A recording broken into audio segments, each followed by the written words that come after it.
When taking a still illustration to turn into a motion comic, the first thing you're going to want to do is figure out your script. In this case, I've already recorded my audio and imported it, and then chopped it up into what I needed. Now, I need to fit my images to match the audio. These first three, he's calling the name of his wife, who unfortunately has left the land of the living. So, we want to emphasize the first one by zooming in. Over here we have our controls, which let us adjust our positioning and put it exactly where we need it. Now we need this top one right here.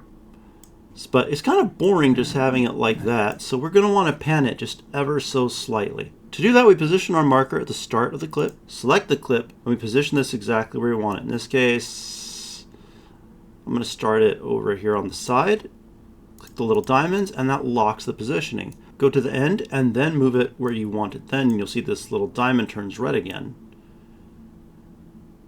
But now, when we hit play, it automatically moves where we want it. If you find this useful, please subscribe. I make motion comics regularly and show how I make them.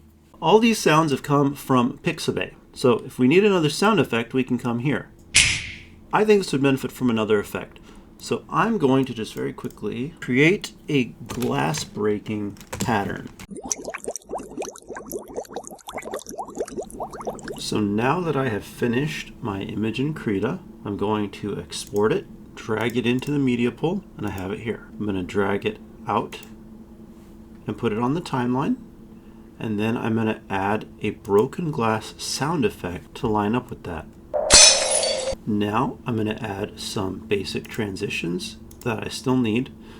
So I'm going to pull this one out here. We've centered it on his face. We add a transition there. I went with a cross dissolve for this one so that it kind of smoothly goes across. And then at the end, I blur it out to a black screen.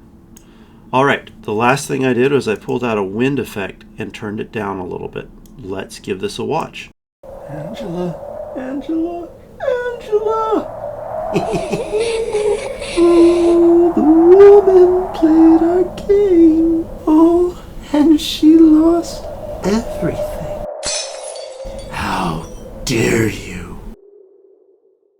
I think that turned out pretty decent. But hopefully you've gotten the idea of how to put a basic motion comic together. And go make something cool and share in the comments what you made.